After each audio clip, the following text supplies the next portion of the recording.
Hello and welcome to the Sign That End podcast, the place where we discuss all the latest goings on in the world of football, play a couple of games and almost definitely go off on a tangent or two.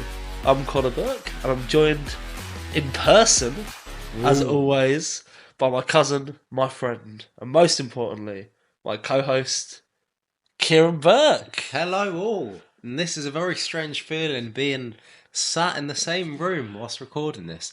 And I think we mentioned last time, I don't think we actually, if you've ever introduced yourself on these podcasts, so never needed to say my name. They just sense the aura. they know. They just know that it's me. They're like, oh, I don't need to know his name. It's not important. It's all about Kieran John. So, Kieran, how's your week been?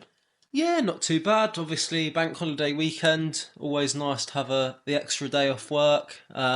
Weather wasn't too bad, but obviously nothing that you've been used to out in the Aussie lands in months past. But yeah, not too bad. Thanks. How about yourself? What did you get up to? Yeah, all good. I saw an absolute cretin of a human being over the weekend.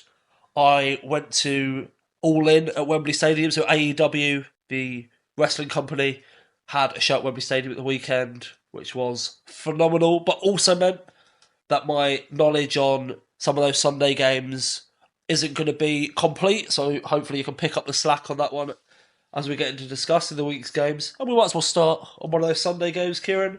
Man City and Sheffield United. City made to sweat against a very tricky Sheffield United team at the weekend. They were, but they always find a way, don't they? Yeah, went 1-1, got all excited, and then, as City love to do, they just go up the other end and Rodri twats one into the top Surprised corner. with the time to be excited, to be fair, with the rate they scored that goal. It must have been... It was a real short window of excitement. It was up in the air and back on the ground again within moments. It was. City do tend to do that. They kind of ground you before you really get carried away. But yeah, Sheffield United looked decent. Obviously, didn't cause much of a threat throughout most of the game, but managed to kind of get at City, put them under a bit of pressure. Walker obviously making the mistake, and then a good finish as well by Bogle into the corner.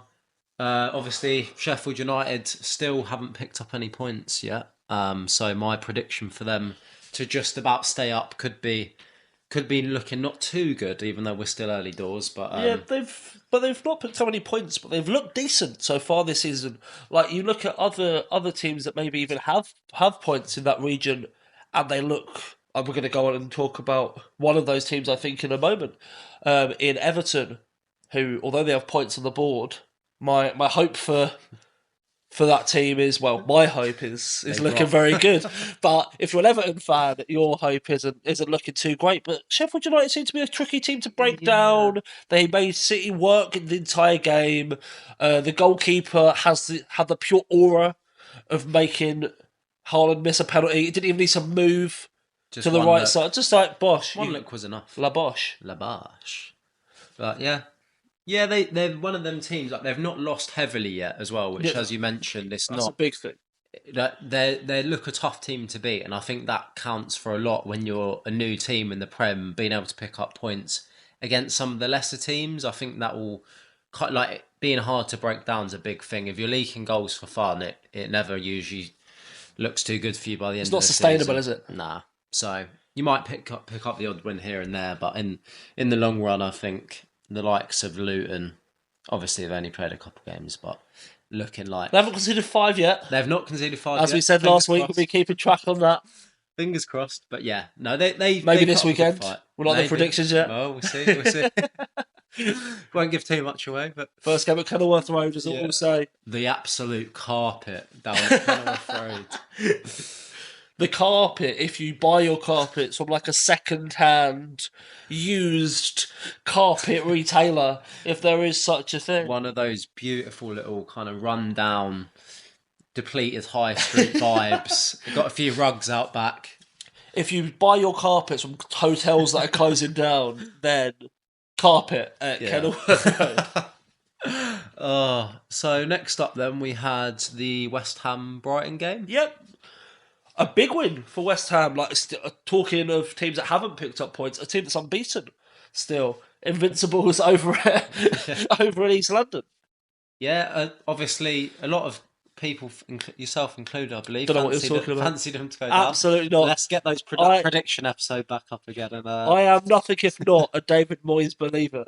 you've always believed in that man. You were there from the back of the European success last year. You were before the you were European, blowing those bubbles.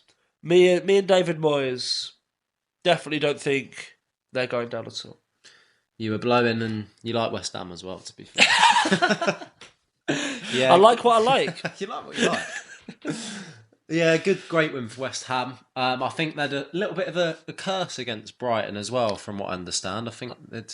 How many games was it? Was it like 12? Like 12 games that they'd either lost or not won anyway against Brighton. So I think that was a big one for them to overcome that. Obviously, away at Brighton is not an easy place to go at all. Oh, definitely. So yeah, great win for them. Bowen, lovely finish for that second goal. I can't remember who played the ball in, but he literally just touched it down, stroked it home into the bottom corner. Great finish, good little player, and he started the season quite well. Antonio looked very good actually. He's been very good since the start of the season. Antonio, seems like a player that has started the season like someone who wants to make a point. Yeah. I think Richarlison, after that, a podcaster himself, obviously, Antonio, got himself into a bit of trouble with Richarlison. I don't know if you saw that, but they were talking about, obviously, I think it's Paquetá, who's obviously Brazil teammates, and he said to him, "Oh, what's Richarlison's problem?" And he said, he's not going to shake your hand when we next play." So that'll be interesting to see when West Ham come up against Spurs, if Richarlison's even starting by that point, because someone who continues to be shit for Spurs, despite them doing quite well. That's it. We can briefly touch on Spurs as you mentioned them. Phenomenal once again. Sadly, it really is painful to continue to rave about Spurs, but they just look good. And I think, as you mentioned last week, defensively as well. Yeah, aside from Richarlison, obviously, another game where he just looked really poor. Yeah. It's like the players are playing around him. He offers nothing, really, does he? Obviously, that was a game that we watched, and he really doesn't offer anything. Maddison, class again. Oh, he's such a difference in that team. He is. Like, what he brings to that... it's a difficult one with Spurs. You can't help but watch it and think... Imagine if they still had Harry Kane through the top. Because as good as they look, and at the moment, it doesn't look like losing Kane has been a big deal. Obviously, the results they're on at the moment. But imagine Maddison with Kane up top. That could be deadly. Yeah, it would. And I've seen people kind of say, "Oh, but Kane's gone, we're better." But it's not because he's gone, you're better. It's obviously the signings come in. I think in the pre-season podcast we done, I was talking about Maddison. And my worry for Spurs wasn't the creativeness. I was saying that Maddison will come in, offer them that. But it's more defensively, which they've proven me wrong so far this season. Because I really wasn't sure on them at all. But Romero looks like a man reborn, really. I think his big problem was the rash decision making, and he seems to, he's still got that in him, but I think he's managed to rein it back a bit. I think the thing with a player, as we know all too well, when you have players that have a mistake or a rash error in them, you think it's gone, and then you get to a game where they're scything down a player in the box who's like clearly not even going to worry it, and then or stupid handballs or passing or like anyone in mind. God, do you want to list? Whole defence. Got a scroll in mind. Christ Almighty, kid. But that's the thing. Like he's doing well at the minute. Yeah. But when that mistake comes, because it will, will that affect that Spurs team? And that's the issue when you've got players in your defence who have that error in them. It's difficult. But a player that doesn't seem to have the error in them is Mickey van der Ven. I was just going to say, I think that's making a massive difference. Having a good centre-back next to you. Eric Dyer, you know what I mean? He's there. Thank you for that penalty in the 2018 World Cup. It's time to say goodbye. Will not be forgotten, the sacrifice he made. But yeah, I think having a class centre-back next to you makes a massive difference. He's elevated the level, really, and that bringing that composure in has really helped Spurs. 100%. And another winnable game this weekend against Burnley for Spurs as well. So they could continue that good run to the start of the season as we then go into the international break as well. They could be unbeaten into that run, which for Postecoglou, like a dream start for them. I think his confidence is massive, isn't Oh, it? When a definitely. new manager comes in, you need to hit the ground running. Everyone knows how ruthless the Prem is. Obviously, we've talked about sackings.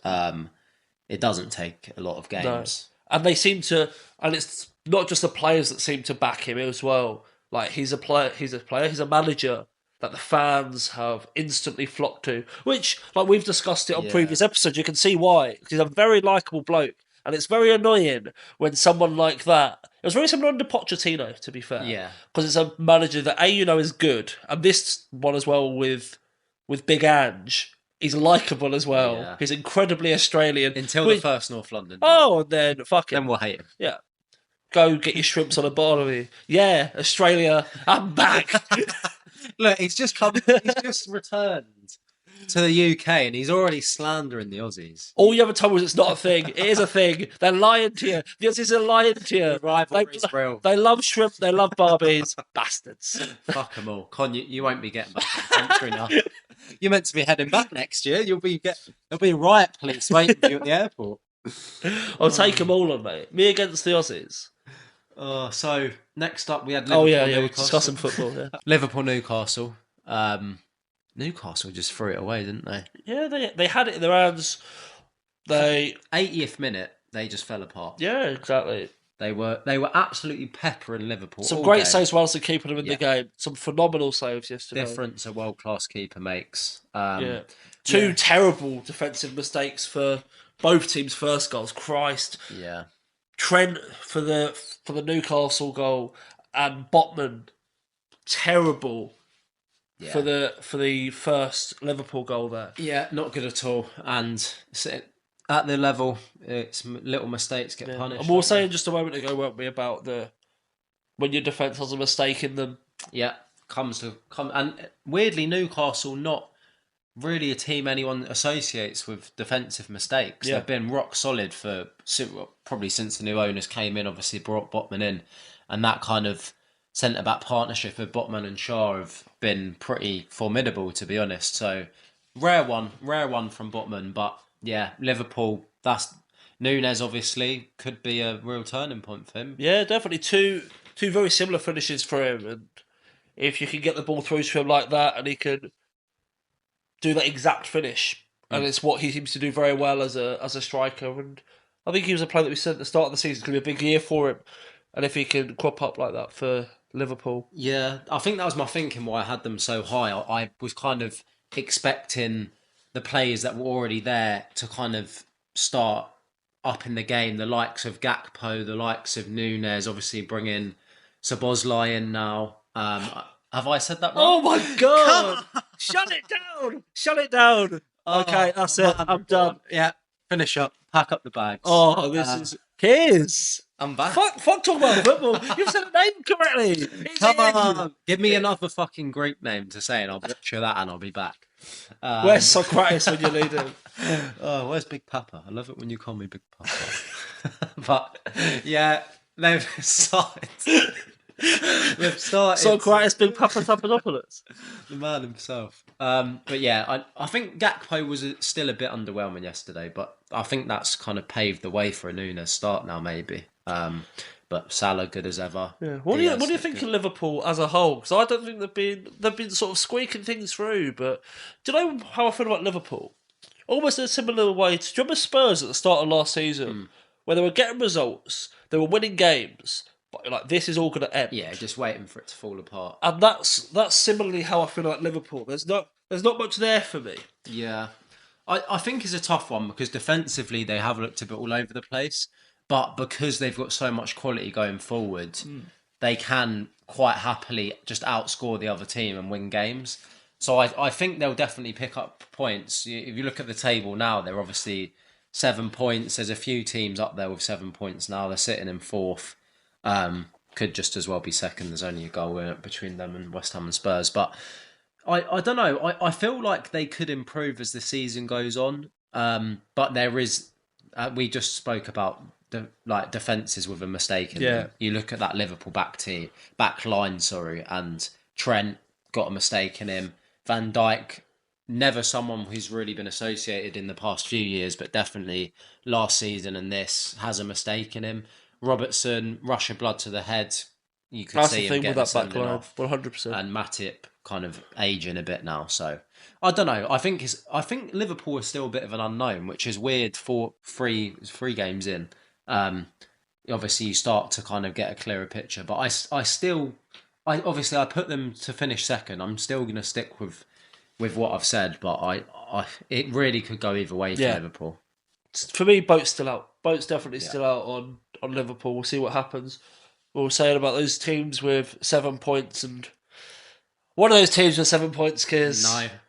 Let's do it. Can we skip this bit of the pod, please? Is Arsenal, who we mentioned Newcastle throwing a game away. We absolutely launched this game away. It was so incredibly lackluster. Yeah. So frustrating. Obviously, we watched that game together, the first Arsenal game, you being back in the country, and we've started as we mean to go on. Disappointment. Common theme, but yeah, just such two poor goals to give away. And it's frustrating because we created so many chances in the game. Like, we looked really fluid, I thought, going forward. Particularly second half. First half, not quite as much. But as soon as Zinchenko was on, and hate to say it, as soon as Havertz went off, he was just very frustrating. Like, this is something me and you have discussed before. Yeah. You're almost willing him to do well. When you get those players that people immediately have a hatred or a dislike to, you kind of just, come on, just do something. Show me something, anything. And he was once again, I wouldn't even say anonymous, because it was quite visible how fucking poor he was. Like, I thought Saka was off the boil, but still made an impact, which speaks to the quality of player that Saka is. Yeah. Yeah. I thought, Fabio Vieira. Oh, where did that come from? The reaction when he first came on, we sort of looked at each other. I think your words were Fabio Vieira. And then by the end it was Fabio Vieira. It was an Ian Wright, Mr. Pigeon moment. I thought you were dead. Mr. Pigeon.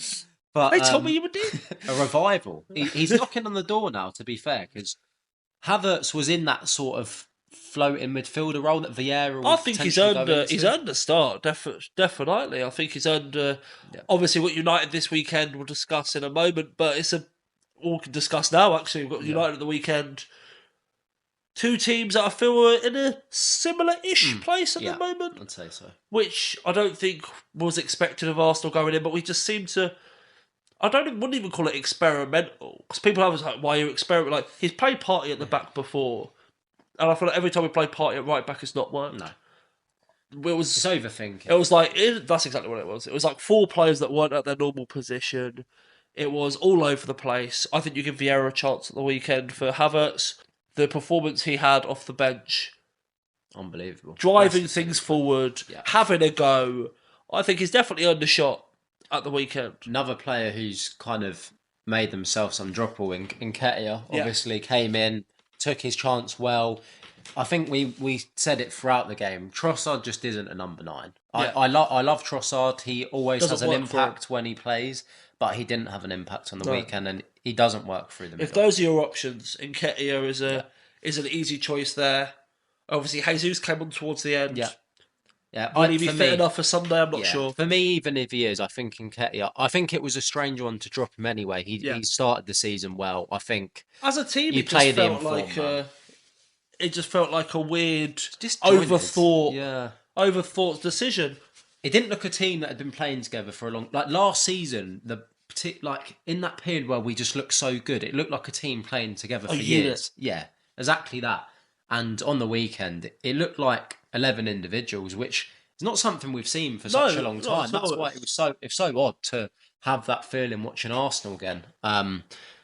Because we've been so fluid and just so good for the bulk of last season. So I hope we revert back to... And Gabriel, I think we should probably touch on that quickly. Of course. Strange one. Yeah, I don't... Like, it's a very weird one because you've obviously got the Saudi rumours that were circulating. That feels to have gone quiet. I don't know if that annoyed Arteta and he's trying to make a statement here. But if he is, it's not working. No. I think you play your best team. You play the Saliba Gabriel partnership. Yeah. You have Ben White outright, and obviously Tomiyasu was suspended. Yeah. So he couldn't play that left back. You put someone in. Yeah. I understand that. Zinchenko's fit, he goes in for Of me. course. But to Of be fair, course. Kieran done well for me. He did at do left very well. back. Yep. I think he didn't look out of place. It was just individual errors that cost us ultimately, which was Arsenal the home frustration. game, gifting goals. I know, and to be honest, I'd feel more comfortable on the weekend if we were going to Old Trafford, to be honest.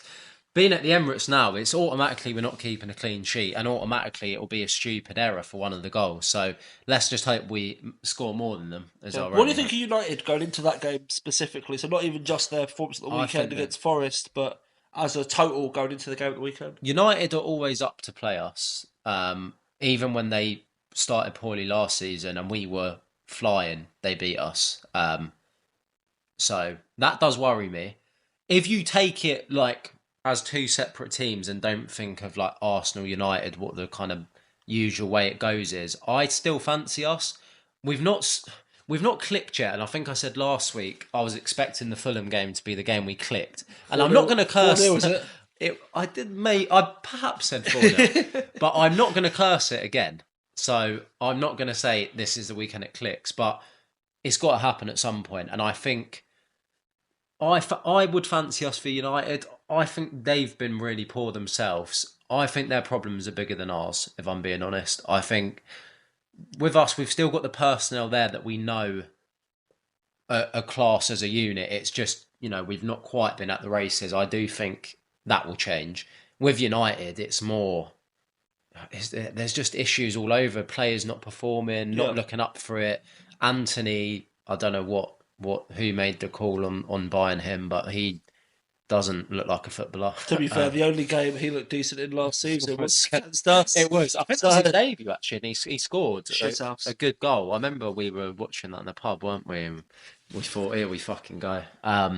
So yeah, as always, players are shit and then score via us. So I have no doubt Sancho and Anthony will score on Sunday. But yeah, I do fancy us to win without cursing it. But two teams that haven't started how they would have liked to. Yeah, obviously we were talking all this negative about Arsenal, about how the game went. We did only draw. Yeah. Like, it wasn't ideal. The performance wasn't great. But all I'm saying is the invincible run is still there. It's still on. Win. Get that open top bus ready, my G. We're going. It's back. But talking of games across the weekend, let's dip into our predictions. We've got 2 more weeks of predictions before we have a little score update. So we'll go straight into these with Luton and West Ham to start, Kieran. Yes. Kenilworth Road's first game. So for regular listeners to the pod last week, we did speak about one of mine and Kieran's mutual friends who doesn't think that Luton are going to be too poor at home. And Kieran was pushing that Luton were going to concede 5 on the reg. So the bet was made that if Luton concede 5 goals at home at any point before December, when myself, Kieran and Charlie go to the darts at Ali Pally, then our friend Charlie will be picking up the bill at Ali Pally. So I wonder, Kieran, what is your score prediction for Luton West Ham at Kenilworth Road? 5-0 West Ham. It had to be done. I think I'm just trying to speak this one into existence. I don't know whether I genuinely believe West Ham will beat Luton 5-0, but in Bit of fairness, column A, bit of column B. maybe a bit of both, because West Ham have looked good. They were sitting top of the league for a brief Imagine spell. picking them to be relegated. Awful ball knowledge for anyone that could dare do that. But yeah, I've gone 5-0. Less wishful thinking. Free day at the darts. Fingers crossed. You're all invited. I've gone 3-1. I think it'll be a very easy, very comfortable West Ham win. Luton just look a bit shit, really. 5-0. I think I deserve it. I don't think we need to be too analytical. Luton look fucking terrible. They really do. How they ended up in the Prem, I do not know. Anyway, The law and energy of Pelly, Ruddock and Pansy. the aura. We've liked using aura Yeah. a lot this week, so let's just let's leave it at the aura of Pelly Ruddock. So game number 2, Kears. One maybe a little bit closer than Luton West Ham. We've got Brentford and Bournemouth. Yeah, I've gone 2-2. I think Brentford are just one of them teams that seem to draw a lot of games, and Bournemouth are a tough team to beat, threatening going forward as well. So I fancy 2-2 in that one. I think two good sides, and I think they'll be evenly matched. Yeah, with Bournemouth, I like the way they play. They're in a very similar vein to Sheffield United, in that they've not picked up too many points so far this season. They picked up 1 point. But I like the football they're playing. I think the manager is getting it right with them. They look exciting. I have got them to still not pick up any more points. I've got Brentford to win 2-1. But I do think it'll be a close game. I think it'll be close. I think Brentford will have the edge. 2-1 Brentford for me. Fair play. Man City Fulham next. Yep, I think inevitable after we fucked it Yep. to Fulham at home. City win 4-0. You've gone enough 4. said. You've gone 4. Oh, actually, I've just realised I probably shouldn't have gone 4-0. Wait, 4 again? 4 again. Fulham, Well, actually, Fulham fans listening, you're now to be fuming. She will be. Listening Sorry, at home. Babs. Sorry, Babs. I've gone 4-0 and hopefully it will be 2-1. So maybe that's the logic there. But I think usually when we drop points to a team, City then make them look really shit when they next play them. So Yeah, well, I send all my love and respect to the Triple D. But I'm saying a comfortable... You fucker. Oh, the Triple D spread to the positive. I'm not engaging in this conversation. If you wanna dare to explain yourself on that one, you go ahead. You filthy man. So, I don't necessarily have an explanation, because I don't know. But all I'm going to say is Kieran's nan is affectionately known as Triple D Babs. Oh, hold up. She's not affectionately known. She's known by you affectionately as Triple D Babs. But outside of that, well, maybe Chaz as well. But outside of those two fiends, the affectionate bit is important. I have nothing but love and respect for. A bit too much affection, to be honest. You're mugging off Triple D Babs by saying that a team's going to lose 4-0 every week. Well, I'm only saying they're going to lose 2-0. A comfortable 2-0 Man City win. So, big up the Triple D. And whilst me and Connor and cousins, no direct. Oh, of course, that's very important to add in. That is very important to add in. I have no blood relation to Kieran's Diddy nan there. Zinedine Zidane. Diddy Zidane. Triple D the Babs. How have I been drawn into? We've gotten into it. There we go. I always get. That's your nan. Have some respect. Oh, please cut this bit up. Anyway, on to more pressing matters. Where were we? Your Man City prediction. Oh no, I said a comfortable 2-0 Man City. Sorry, I missed that bit in between the fucking... Brighton and Newcastle, please. Brighton Newcastle. I'm going 2-1 Newcastle.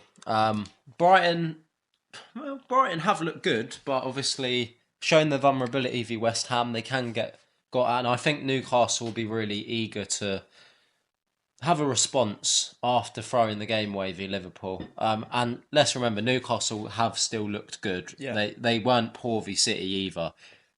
Had a real tough start to the season, really, Newcastle. So I do think they'll bounce back v Brighton. Yeah, I've sort of gone for big picture Brighton rather than just lost against West Ham Brighton. I've gone 2-2. I think it'll be a close contest.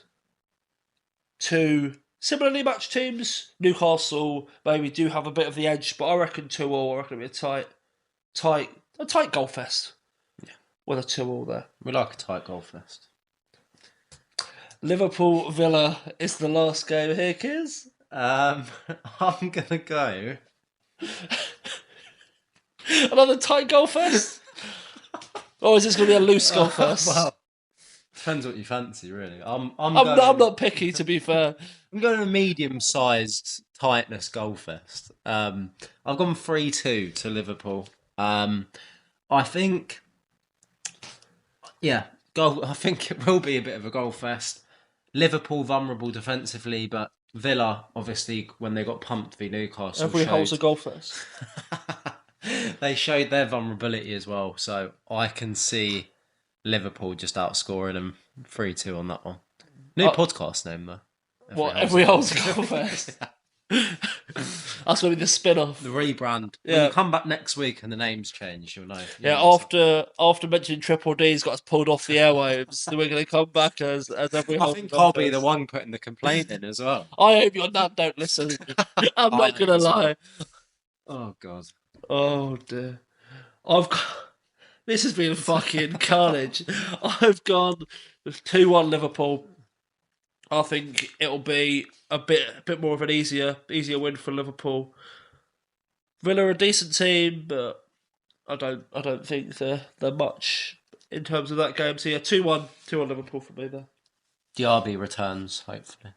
Douglas Luiz penalty. No more Douglas points. God bless. Talking of Diaby returns, Kieran. Yes. Now that we've got our predictions out of the way, should we have a little dip back into fantasy? And can we just start on the league table, please? Well, after how much I was gone last week about me being top and me being better than you when it was only a couple of points gap, I would like to be the first to say that you're only 3 points ahead. It's not that much. Well, only 3 points is still 3 points. League toppers are back You top 3, me 0. You 3. So yeah, I'm back top, back where I belong. So I am going to take this moment to rub that in. It may only be 3 points, but Diaby... Get some consent first. Diaby... Oh, no.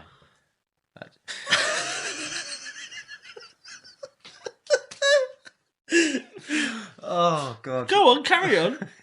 Diaby. Consent is key. Indeed. Do I have your consent to talk about Diaby's 12-point haul? Actually, you don't. Well, let's wrap up then. Let's shut it down. Well... There you go. And that, my friends, is how we do a consent. Go on then. Tell me about Diaby. That's all, folks. 12 points. Enough said. Thank you, Kieran. That's all I wanted to say. For that analytical breakdown of Diaby's fantasy football returns. Also at the Side Note Podcast, I want to thank you for listening. And we'll be with you at the same time next week. Anything else? Yeah, I'm just quite good, and I. No, you're shit. You got 45 points. Well, you got fucking 40, mate. Never said I was good. If I'm shit, what does that make you?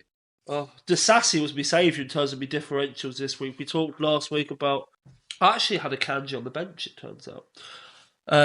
Because we and Kiers were having a discussion before the pod about me getting a new Man City defender in, and then that prick's still not playing as well. But it turns out he's on my bench, so it doesn't matter. But Sassy, who came in for Reece James, got a clean sheet there, so a good solid result from him. Other than that, not a lot to say really. It was a shitty week. Yeah, nothing to write home. But in terms of this week, Kiers, I'm not too sure yet. I need to get myself sorted before the deadline tomorrow evening. I went early this week. You went early this week. Go on, tell me. I went early. I've brought in a Chelsea man who done very well last week. Okay, they've got Forest this weekend. So Sterling's come in, and potentially, more interestingly, who's gone out? Rashford's gone. Rashers? Partly the bias of them playing against us on the weekend. I thought boy, you'd keep him. So, well, yeah, I should. I've really set up a Rashford hat-trick, really, haven't I? Might captain him. Yeah, you probably should. But yeah, I just think United have looked. This is gonna come back to bite me. United have looked very poor. Bar last weekend, they've not really created much going forward either. Obviously, first game they won 1-0, lost 2-0 at Spurs, and then obviously they've won in a bit of a goal fest. Speaking of loose goal fest, they won in a bit of a loose goal fest at the weekend. But I've not seen enough from him to keep him. I've got a very important question before we carry on. So, what constitutes a loose goal fest? Would that not be a tight goal fest? Because there's only a 1 goal gap. A loose goal fest, you'd imagine they'd win by like more than 2 or more goals. I don't know though, because the game seemed quite open to me. But then I guess all Goalfests, Yeah, all by Goalfests are definition, open. are loose Goalfests. No, because I but don't it'll be know. a tight goal fest because it's all like it's a goal fest, but the result is tight. Like a loose goal fest, it'd be like a 5-1 or a 5-2. 5-1's not a goal fest, is it? Weirdly enough, like if a team wins 5-0, that's not a goal Yeah, fest. it's a strange one. It is a strange one. We'll have to work it out over the next week and get a bit of a loose to tight scale. Yeah, Well, that's actually, maybe not. that's Maybe the scrap that. next week. Next week on the pod, we're gonna give you. We're gonna go home, do our research, get the scientists in, Yeah. get a few lab coats. We'll get the loose to tight scale going, and we'll be able to give you the exact. Keep coming back just for that, the exact definition there next week. But as I was saying, I've not brought anyone in just yet. I need to have a look around. Fulham is who Haaland's playing, so I'll probably captain him. But after what we were saying there, I might be captaining Rashford. But we'll have a look at that. We'll, alongside the scale next week, we'll give you our prediction updates and our FPL updates. But up next, we'll drop into a couple of games with a little sudden death number. Up next, we have a game of sudden death. This is a game where the random wheel will decide on our category. Myself and Kieran will go back and forth with answers in that category. And then when one player stutters, stops, takes too long, or just in general gets the answer wrong, then the opposing player will get the point. It is going to be best out of 3. And Kieran, should we list off this week's categories? Let's do it. On the back So- of my big victory last week. Lot to get back this week. The honour, the prestige of the sudden death, and deciding what plays us out this week. So the categories this week: we have the top 50 assisters in the Premier League. We have non-European football teams. We have non-UK stadiums in Europe. Premier League kit sponsors. Premier League players with more than 50 caps for their country. And British managers. As I say every week, Kieran, any category there that takes your fancy? And as I also say every week, nope. I hope I get more than one answer per category, which this week could be a struggle. Being in person, I feel like there's that added pressure as well. There is. It's face to face. We're going to make severe eye contact. Let them just dim the lighting as well and get some real tense music playing in the background. For listeners, we are currently sat in a room with sun shining in through the window with curtains that don't really close, so the lighting is definitely dimmed and really tense right now. So let's spin that wheel. Kieran, you get to see the wheel in person. It's not a myth. It is an Do actual you know what, real kids? For this special occasion, go on. Oh. Hit that wheel. Tippy tap. Oh. There you go, round it goes. The wheel is spinning as we both get to watch it. Stop. Oh no. Oh. Okay.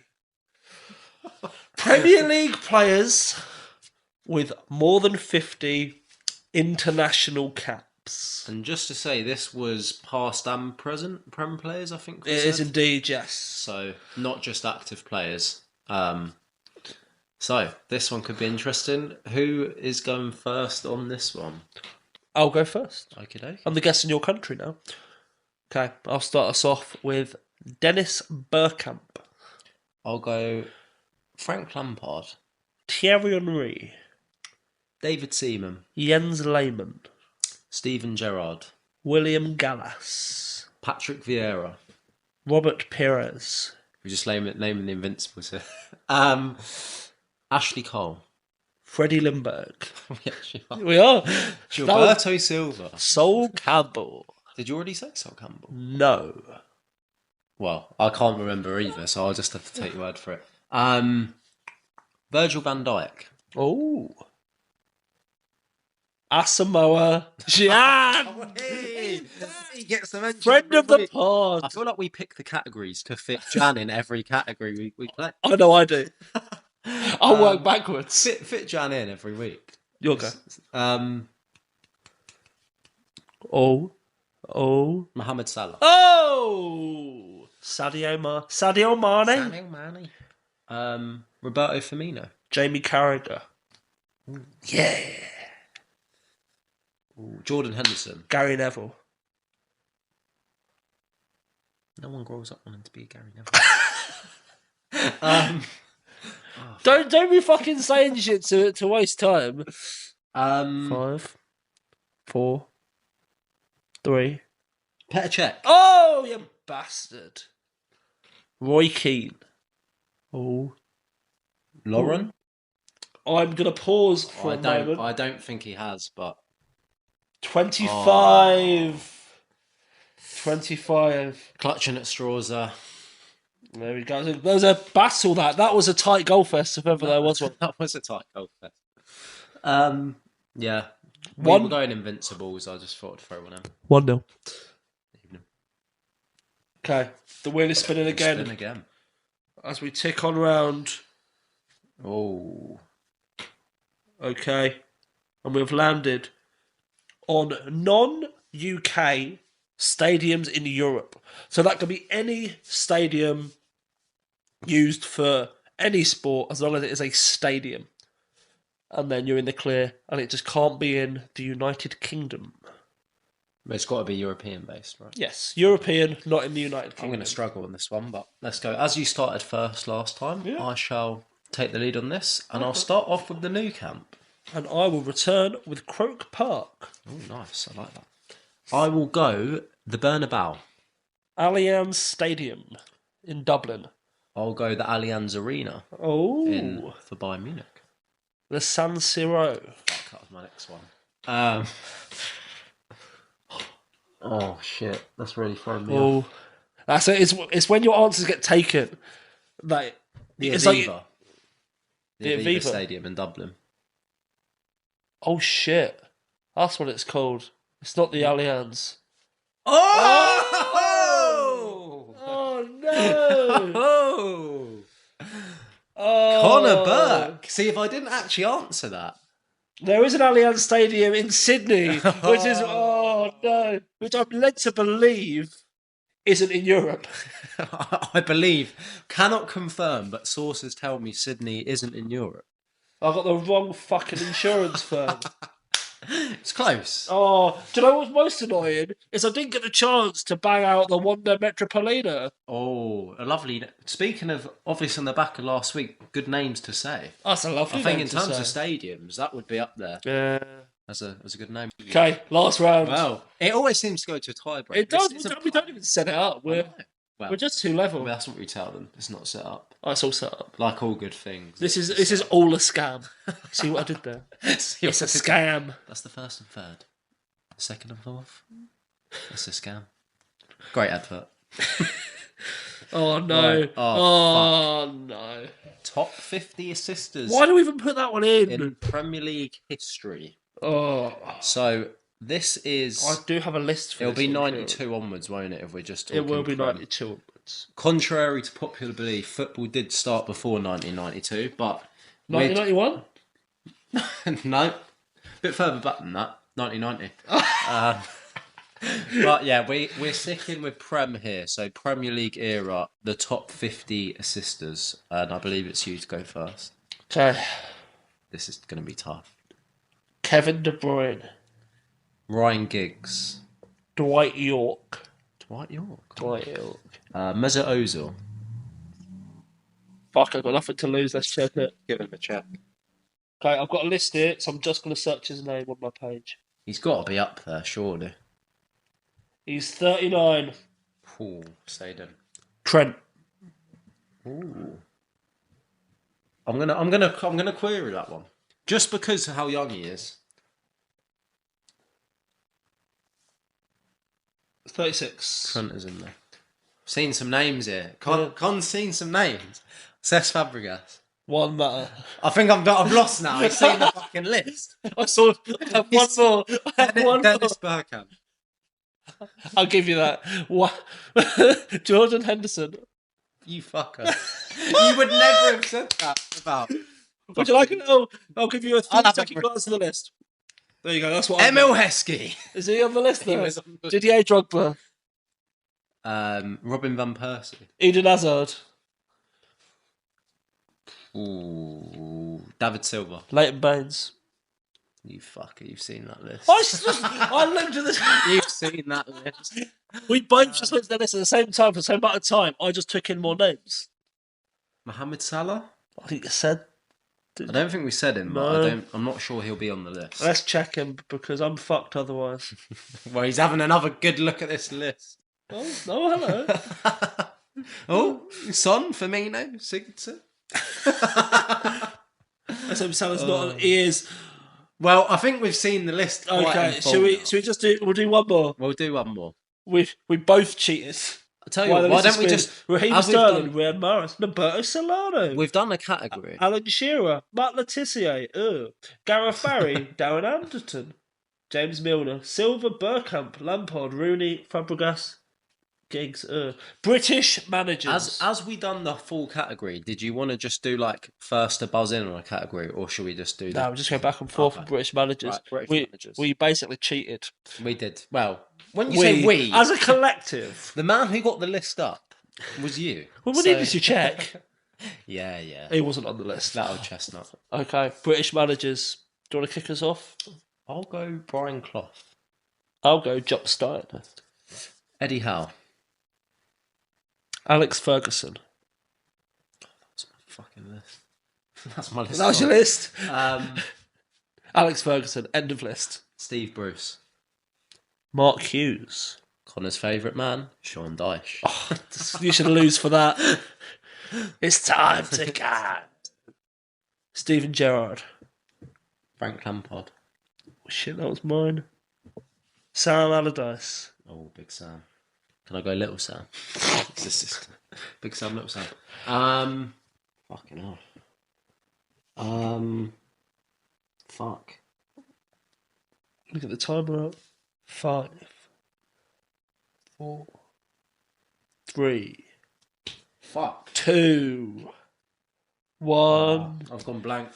Time. I've gone blank. I had 2. I had Bobby Robson and Martin Busby. I've flopped it though. Thank you. Well done. He's back. He's back. Bounced back. He's come back with a win. Beautiful stuff. A 2-1 victory. Disgraceful. The tension of the top 50 sisters just got to me there. Yeah, head lost. You were gonna say Leighton Baines for your British manager, which we're not quite there. I was going. You know what? I had Chris Hughton in my head, but he's actually Irish, isn't he? I believe so. He wouldn't have counted. I think he is. If he's not, I'm going to be really pissed off. Oh well, but I'm sure he is. Maybe I've got that completely. Let's put you out of your misery there. Well, it's an interesting one. He represented the Republic of Ireland, but he was born in England, so he would have counted. Okay, that's annoying. That was the confusion, because I knew he played for Ireland. Should have just thrown him out anyway. But anyway, I will take the loss gracefully. As you always do. Definitely don't get rattled by it. Rattled. Okay, Kiz. Should we have a little dip into a who's that before we finish up the battle? Who's that? One second, Kieran. Is that a knock on the door? Who's that? Who are you? Who's that? Excuse me, sir. Who are you? Can't part there, sir. Cannot part It's been a long time for a Who's That, and it's a segment that seems to get kind of dropped every week when we run out of time. So I think the Who's That's a bit overdue. So as we are now next to each other, we've got to be a bit more secretive and exactly discreet. So I shall face my phone away. Would you like me to go first, or would you like to go first? I can go first. Okay. Let's do it, and let's hope it lasts a bit longer than our usual Who's That's. About 5 seconds. Okay. My first clue. Yes. On the Wikipedia page. He is a graduate of the elite Clairefontaine Academy. Clairefontaine Academy? In France. Okay. Never heard of it, but fair play. He is of Swiss-Algerian descent and was born in Rambouillet, France. He also has a tattoo of the Algerian flag. That is clue number 2. I'll throw a guess out just because I'm thinking Algerian footballers. I'm going to go Riyad Mahrez. It is not. Okay. He retired in 2018 after a brief spell at Lorient. Algerian players. Swiss Algerian. That's an unusual mix as well. Swiss Algerian descent. He's of Swiss Algerian descent, but he was born in France. Born in France. So he represented France. Okay. But his ancestry, his parentage. And he retired at Lorient. Yeah, in 2018. I'll throw out a guess. I'm trying to think who played. Debussy? Did he play for them? He might have, but it's not him. Speaking of shit Arsenal defenders, throw out Debussy as well. He signed for Arsenal at 16 in 1999. That's clue number 4. He signed for Arsenal at 16. At the age of 16 in 1999. Problem with us having so many French players, it doesn't really narrow it down for me. And he retired. I'm trying to think Arsenal Lorient. Koscielny? It's not Koscielny. He didn't join us that young anyway, did he? And not in that year either. He made his Arsenal debut replacing Thierry Henry against Fulham in the 2001-2002 season. Is this a man who's been on the show before? It might so be. I'm thinking, Ali Alier! It's Ali Alier! The last clue was he on the 9th of January 2007 he scored as Arsenal beat Liverpool 6-3. You knew that was the final blow. Oh, got it in 5 there. My friend and yours. What's his name, Kieran? Ali Alier. Jeremy Adley. We just throw in a few more. Just another friend of the pod. Oh yeah, he's a big friend of the pod. A side net and pod regular. Yeah, not as much him as and Jan. What a partnership that would have been. The Jury brothers are good friends of the pod as well, but not as quite as much as Jan. And the Hoyt brothers. What did I say? The Jury brothers. I don't think Jury's in as a brother, does he? Johan Jury and Olivier Giroud. Hopefully, Johan, you're listening as well, mate. But I did mean the Hoyt. We're getting ourselves a little five-a-side of pod friends here. Into my... Who's that? 5 to beat. Okay, so this man started his youth career at Notts County before making a move to Arsenal in 1999. So this is clue 1. I have no choice after the last one but to say Julio Baptista. It is not. Boom. Okay, so this player was born in Nottingham and made just 12 appearances for Arsenal over a period of 6 years. And in that time, he went out on loan to Watford, Leeds and Birmingham. So he was at Arsenal, 99 to 2005 then. Played for us, 16 times? 12 times. 12 times. 3 goals. 3 goals. Went on loan to Nottingham Forest. Watford, Leeds and Birmingham. Okay, I was definitely listening. Within that 6-year period. Watford, Leeds. Okay. Next clue, number 3. Okay. Next clue. So I'm kind of just working logically through his Wikipedia, so I might have to give a better clues. But he made the move to Birmingham City permanent in 2005 after being I've got a guess. Okay. Is it Ryan Taylor? It's not Ryan Taylor. It's a good little guess there.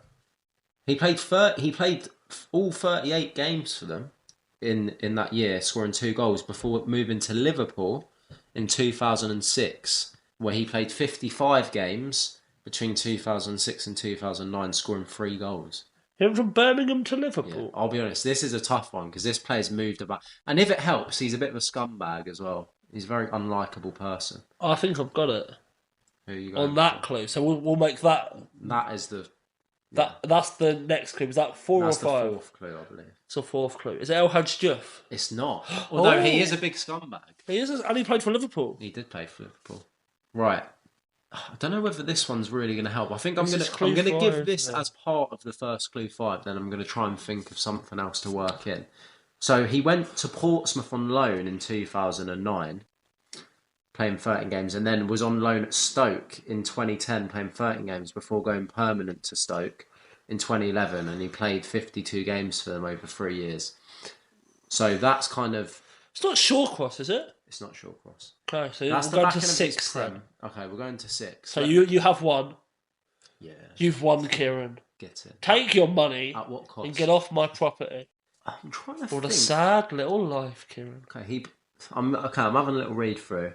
He played in the 2011 FA Cup final with Stoke, losing 1-0 to Man City, and he played in the UEFA Europa League the following season, and he fell out with Tony Pulis and went on loan to Wolves. Fucking, this is... He's one of those players that kind of been a bit everywhere, and to prove that, he spent time playing in India with Pune City before returning to England to sign a short-term contract with Wigan. Who the fuck is this? And then he was been in the Singapore League, and then returned to England playing with Bury. Personal life, and I think he's been on Big Brother, but I can't remember if I'm. It's not. He's a scumbag. Oh no. I was thinking. This isn't my guess. I think he was on Big Brother. I was thinking Jamie O'Hara, but he didn't play. It's not. He played for Tottenham, so Yeah. no, it's not him. No. I'm trying to think if I've just made that up now or not. I'm just having a look. Yeah, drink driving, domestic violence. Oh, I know who it is. It's Jermaine Pennant. It is Jermaine Pennant. I love that it was drink driving that got it. Yeah, the whole career, not a clue. And weirdly, I've just seen it. He hit his Mercedes into a lamppost, and during questioning, identified himself as Ashley Cole. Which is brilliant. That's, to be fair, He deserves it. that's great shit house. It's great shit house. But yeah, Jordan playing for Birmingham as well was on electronic tag at all times. I knew- whilst yeah. on the pitch as well, so that's quite funny. I do recall. I probably should have touched a bit more on his scumbagginess, which probably would have made you it. just went through his football career. Was he on Big Brother, or did I make that up? Something like that. I feel like he's a bit of like those sort of shows. Yeah. Like he's been. Oh, there we go. He was a contestant on Celebrity Big Brother in 2018. There we go. But yeah, one of those weird players that's been kind of a bit of everywhere. So I thought that would. What a complete and utter shit house. So you want a small bit of redemption on the sudden death there, small Kieran. bit. Not enough to get me the song at the end of the show. Not enough to get you the song there. So the song that we're rounding up with today is a song that you mentioned it earlier, and it's now just been sort of wiggling around in my head. So we're going to finish up with Big Poppa by the Notorious B.I.G. By Biggie, mate. A bit of Biggie to in finish honour up. of Socrates himself. That's what it was. I couldn't even remember why you were singing about Big Poppa, but in honour of... Go on, Kiz. What's his name? I'm not even going to try. I'm sticking, as I said last time, I'll stick to Socrates. Socrates. AKA Big Poppa. Papastopoulos. That's the one. Big Poppa himself. Kieran, thank you for quite literally joining me in the person in the flesh. You are most welcome, and I look forward to seeing you again and doing it all over again next week. Yeah, I'll see you back next week. Have a great weekend, everyone. Enjoy. Goodbye. Jump in the Rover and come over. Tell your friends, jump in the GF3. I got the chronic by the tree. I love it when you call me Big Poppa. Throw your hands in the air if you's a true player.